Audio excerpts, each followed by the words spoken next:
Good afternoon, YouTube.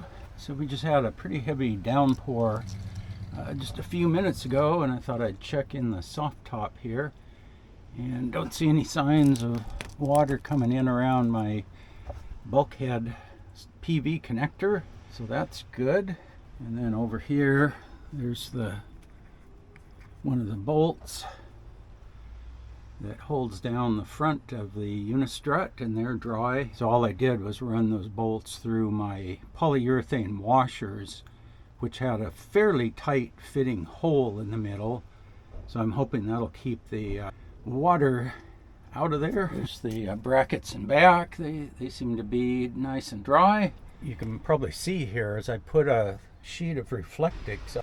So what I did was, when I had the screen sides off, I was able to slide a sheet of Reflectix up between the support ribs and the SoftTop, the canvas, and put that all the way across. This was two 24-inch sheets, and I have it seam taped there in the middle, and it just seems to stay there all by itself, and that just gives a little bit of mainly heat insulation in the summer, and it might give a little bit of insulation in the winter. I just have it closed just enough so the lip of the back SoftTop canvas is just below the window glass, and then that way water drips onto the glass and runs down the back. Doing the finishing touches on this side panel, so I need to do a bit of a cutout for that wire there in the back.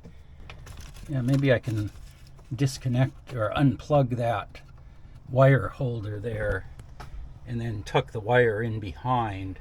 That connector there is for the rear window wiper and window washer, and I don't have either, so that wire is kind of redundant at this point. But if I ever put the hardtop back on, I'd like to be able to plug it in.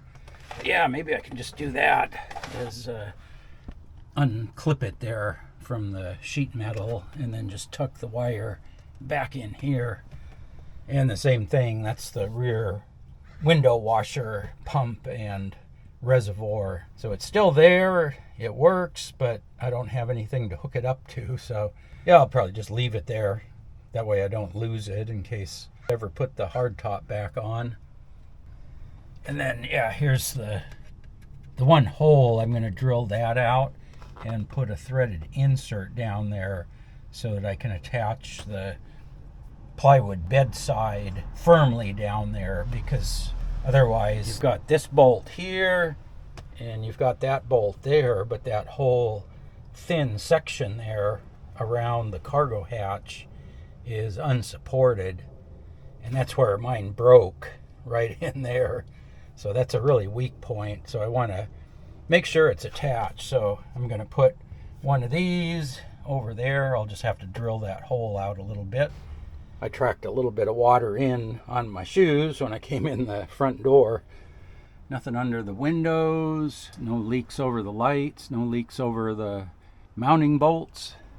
I'll have to check it after I drive in a heavy rain, because the wind coming back over the top of the truck might blow water in. All the water's on the outside, nothing on the inside, so that's good. Anyway, I thought I'd show you that, and as always, thanks for watching.